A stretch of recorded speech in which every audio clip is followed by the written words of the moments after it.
Hello and welcome, my friends. I'm Saptarshi Banerjee, trying to share with you my second part of the common ailments, which is constipation. In my previous upload, I've shared with you 6 wonderful remedies which you can use for constipation. I'm going to share with you my next 6, which are also fantastic remedies which I've been using for the last 5 generations. My number 1 in this list, my friends, is Cascara sagrada. Another fantastic medicine which you'll find its use has been used in ancient literature as well. Cascara sagrada is helpful for those patients post 50, post 60 with a lot of osteoarthritis symptoms and constipation. So again, the combination of 2 common factors, constipation with rheumatism, is one of the very important factors for Cascara sagrada. In Cascara, with the constipation, you can find a headache as well. So gastric headache or headache with constipation. You have remedies like Bryonia, which can help with headache with constipation. But again, wherever you have notes for Bryonia, put a note. If I have headache with constipation, I'll think of Cascara sagrada. And Cascara can have some mercury symptoms as well, like a broad flabby tongue, which is also quite important for Cascara sagrada as well. So a case of rheumatism with constipation, where you have joint pains and the patient is constipated, patient is dependent on conventional laxatives, you ask them not to take that, take Cascara instead. And gradually you'll see more symptoms on the polycrest coming up.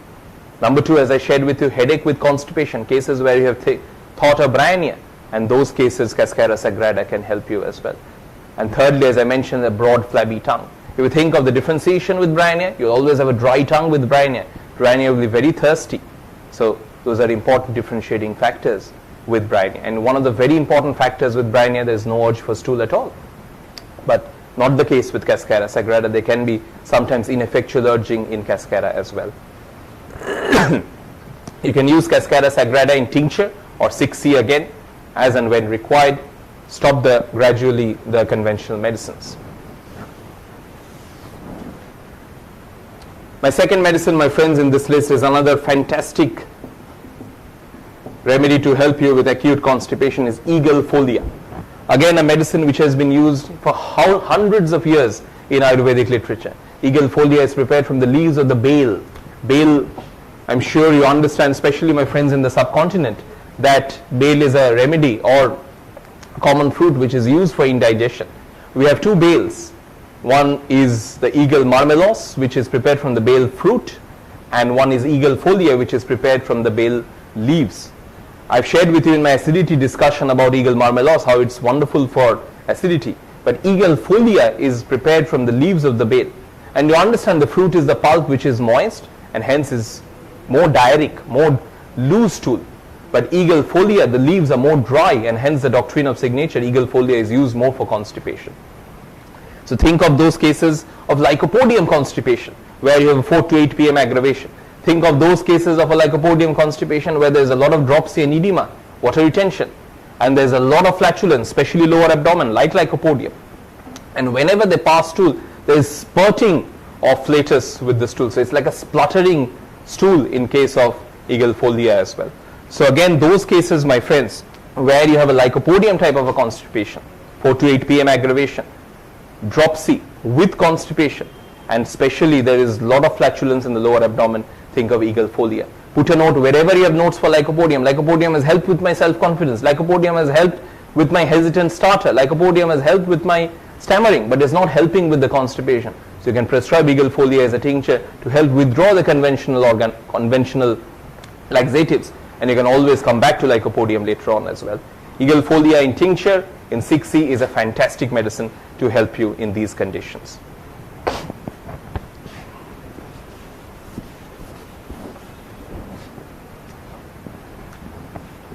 My third medicine, my friends, in this list is Nyctanthes arbor-tristis. I shared with you in my first discussion about paraffin. Paraffin was a medicine for children constipation. Similarly, in case of Nyctanthes, it's also a medicine for children constipation. But how do you differentiate? How do you do the comparative Medica? In case of Nyctanthes, my friends, it's obviously a medicine for children constipation. But there's a lot of bilious symptoms in Nyctanthes. You'll get bitter vomiting at the close of fever, and the patients are generally better by vomiting, like Nux vomica again. In case of Nyctanthes arbor-tristis, you can get a recurrent fever. It's like a bilious fever which is coming back again and again. So those children you'll find who are suffering from recurrent gastric fevers, those children who are constipated, those children who have a bitter vomiting and they feel better at the end of the vomiting, like Magnesium, you can think of Nyctanthes arbor-tristis. And one of the very important factors as well, even children with Nyctanthes will tell you, I have burning in my abdomen, I have burning in my chest. Give me some cold water, mommy, that will make me feel better. So burning stomach, burning chest, which is better from cold application, that is Nyctanthes arbor-tristis.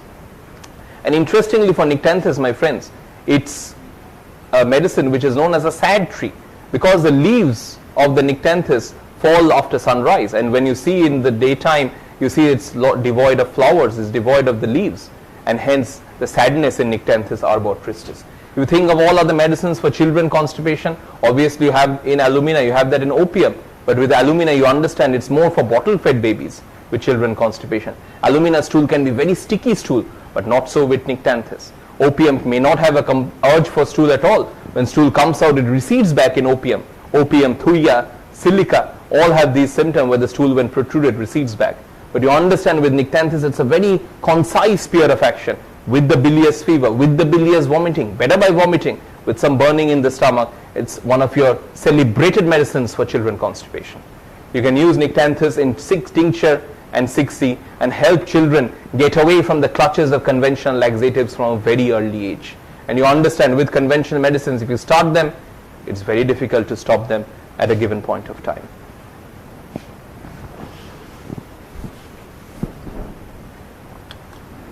My number 4, my friends, in this list is another superb medicine called Collinsonia canadensis.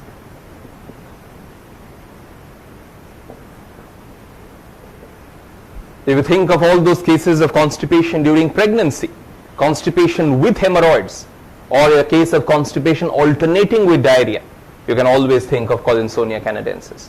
So constipation with hemorrhoids, constipation during pregnancy, or constipation alternating with diarrhea in a case of portal and pelvic congestion.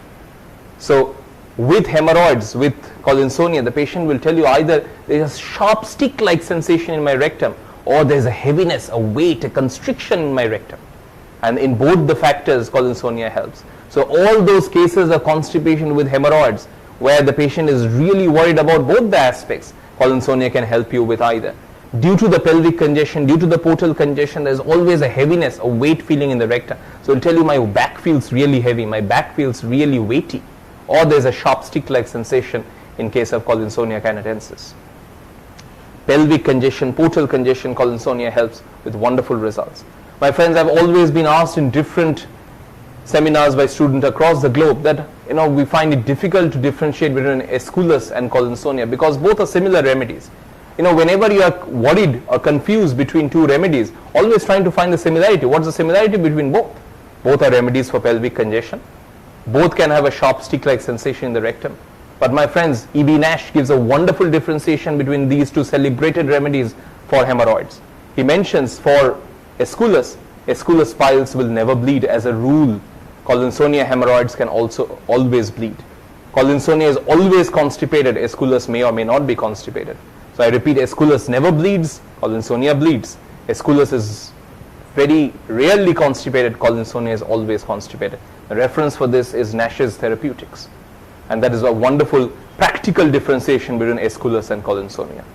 Again, my friends, you can use Collinsonia in tincture, in 6C with wonderful results to help with both the aspects, to help with hemorrhoids, to help with constipation. I understand during pregnancy, there's portal stasis, there's stasis of the circulation. So hemorrhoids and constipation can both develop, and Collinsonia is a fantastic medicine to help in both the aspects where there is a lot of weight and heaviness in the rectum. Tincture or 6C for Collinsonia. My next medicine, my friends, in this list is another superb medicine for constipation, Magnesium muriatica.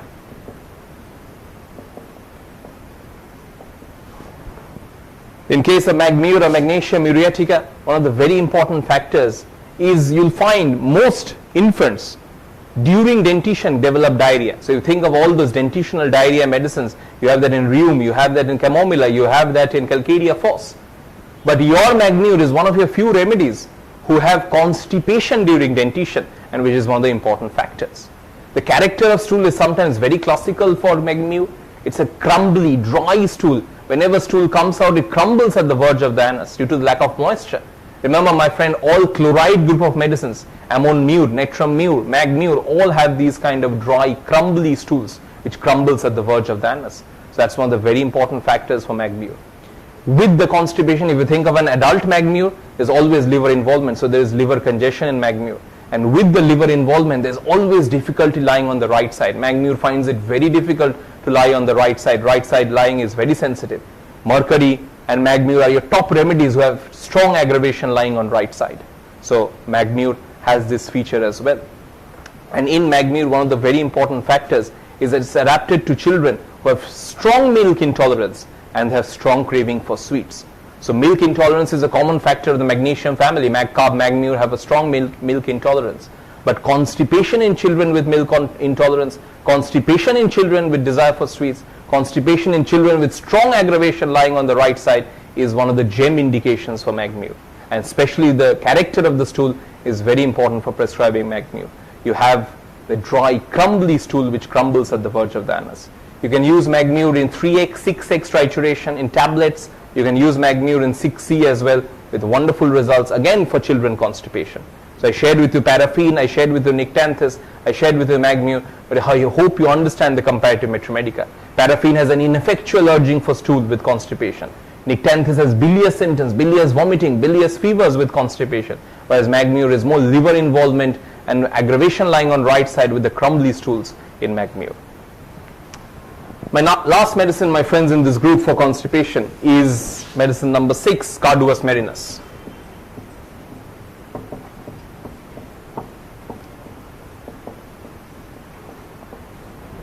If you think of Carduus and if you try to understand Carduus, it is a medicine which is very similar to cinchona. Why? In cinchona, in Carduus, both can have debility. In cinchona and Carduus, both can have hemorrhage. In cinchona and Carduus, both can have a lot of dropsy, water retention. But what differentiates cinchona from Carduus is in Carduus, always you have to understand, although it's a liver remedy, but the left lobe is very sensitive. So either it can be splenic involvement or the left lobe of the liver is very sensitive. It's painful. So the patient with liver involvement, with constipation, will always refer the left lobe is very painful and sensitive. With Carduus, the etiology can be alcohol, say abuse of alcohol, like aloes I mentioned in my first discussion. And in case of Carduus marinus, remember it can be a hard, knotty and clayey stool in Carduus. So symptoms similar to cinchona, you have the debility, you have the dropsy, you have the hemorrhage. But what differentiates with Carduus and cinchona is Carduus is affecting more the left side of the liver. So left-sided abdominal pains in a patient with constipation, with the soft, clayey stools, or you can get a hard, knotty stools. And along with that, you're finding abuse of alcohol in the past. Carduus marinus is a wonderful medicine for constipation. You can use in tincture. You can use Carduus as a remedy also for diarrhea, especially in cases of rectal cancer. You'll find boricates mentioned profuse diarrhea and rectal cancer. But Carduus is more adapted for constipation. Tincture for Carduus or 6C, it works well with wonderful results for constipation to help in evacuation of the bowels again. So my friends, I shared with you 12 wonderful remedies to help you with constipation.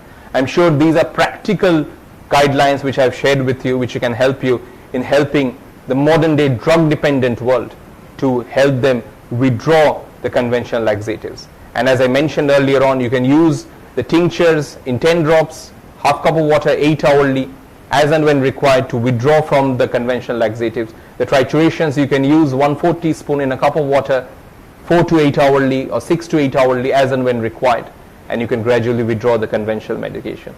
Within 4 to 6 weeks time, when you have gradually withdrawn the conventional medication, you'll see more symptoms of the polycrest are coming up. And as symptoms of the polycrest start to come up, it will always help you in PPP, prepare the patient for the polycrest. Thank you very much for your kind attention. Long live Hanuman, long live homeopathy.